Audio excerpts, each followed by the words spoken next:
Hey friend, Sean from Draft Therapy here, and on today's review for you, let's try to get a better understanding of this.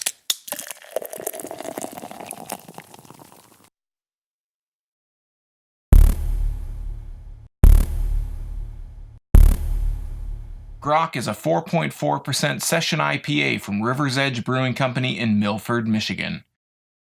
Here in Southeast Michigan, River's Edge has been distributing bombers for a little while. Now, I just started noticing more and more of their beers being released in cans, and while I'm not opposed to buying bombers, if I'm going to buy one for a review, I feel bad if I don't finish it, and I'm not always in the mood to finish every entire bomber every time I want to share something with you guys. So I was happy to see that they're getting more of their cans in distribution. Now, I'm not sure how far that distribution reaches, but I've seen the bombers I talked about earlier on the west side of the state as well, so I'm guessing that their cans can reach those same stores. Hopefully you'll see this on shelves too.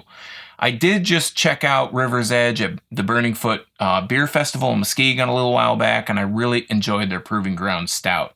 So I'm really interested in seeing what I think of this, and as I already mentioned before, this is a session IPA.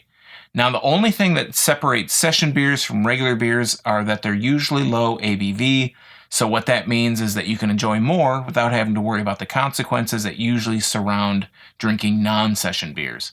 I was able to pick up this as a single from my local bottle shop. It was $1.99, which is a pretty good price.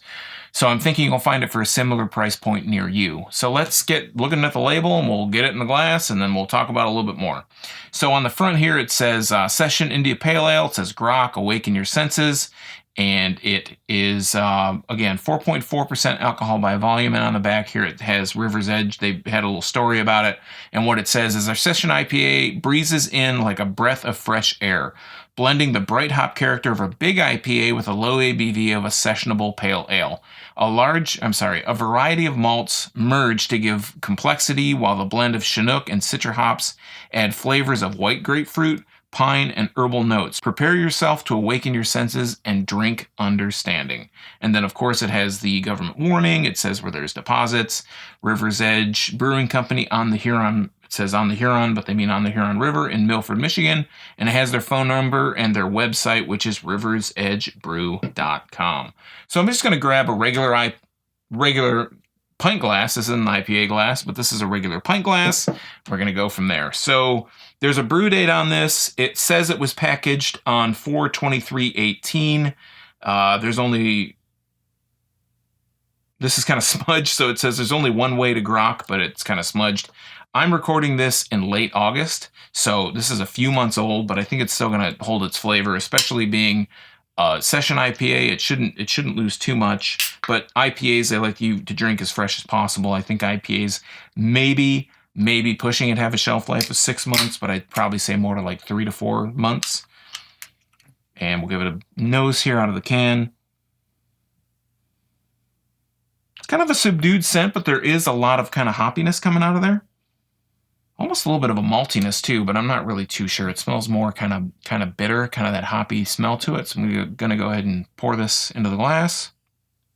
Really light yellow coming out of the glass, collecting nicely in the glass. Going to pour it a little bit more down the hole, a little bit more aggressively, and put the label out there for you guys to see. It has a small head, maybe about a finger, maybe about a half a finger. No, it's between about a half and a full finger.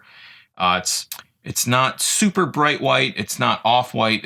It's close to white, but I can see through it. It's already dissipating pretty quickly, and there's a little bit of particulate floating in there, a little bit of particles in there. It's not super transparent, but it's not opaque by any means. I can easily see through it. You can just see some kind of yeast particles floating in there, maybe some hop particles. Going to go ahead and put a better nose on it. And it's not a really big scent. It's about the same scent I was getting directly out of the can. It's got this hoppy kind of scent to it, but it's not anything that's overpowering. It's not super strong. There's not a lot of a malty kind of scent to it. Maybe a slight maltiness, but it's mostly kind of, mostly citrus, maybe a little bit of a pine kind of scent to it, but not too much. So I'm going to go ahead and dive in. Cheers.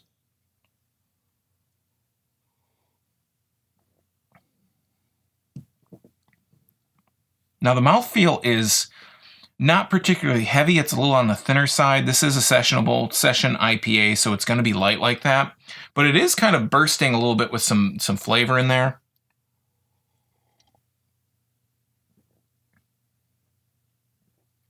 I am picking up a grapefruit taste in there.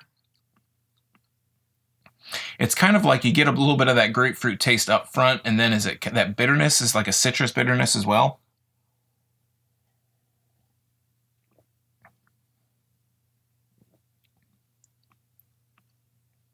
So you get a bit of a citrus sweetness up front, but then it kind of fades into that grapefruit. And there's not much of a malty character to speak of. It's very light, obviously 4.4%. It's sessionable. They're not trying to go for a, shake your world, rock your world kind of taste. It's very light, but there's a lot of taste there for 4.4%. I've tasted a lot of 5 and 6% beers that don't have as much flavor as this.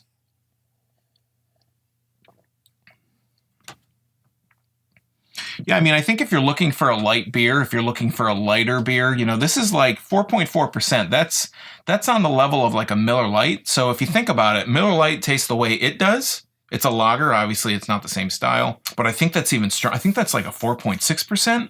This is a 4.4%, and it tastes like a full-fledged IPA. There are IPAs that I've tasted that are around, like I said, the 5 to 6% range that don't have as much flavor as this. So it's not bursting as much as I think that I would like, but it's very tasty. It's got a lot of that citrus quality right up front, and as the bitterness kind of as you swallow it, that bitterness, that grapefruit bitterness kind of washes over, and it kind of leaves you with that grapefruit citrusy kind of hoppy bitterness on the back end.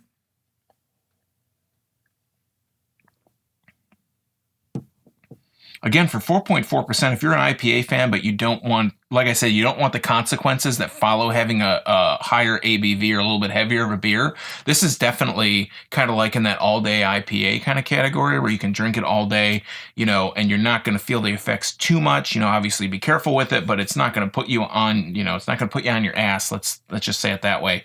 It's not going to put you on your ass super, off the bat. You're going to have to drink quite a bit of these for it to pack a really big punch, but that's a good thing because then you can enjoy more of this taste. It's full-fledged flavor. There is a lot of flavor there for a sessionable IPA. This outweighs a lot of regular IPAs that I've had. So if that's something that you're looking for, I think Grok by River's Edge is right up your alley. All right, friends, that has been Grok by River's Edge Brewing Company. Have you had any of River's Edge beers or have you had Grok? Let me know what you thought in the comments down below. And if you happen to swing into their tap room in Milford, let them know you saw a video of their beer here.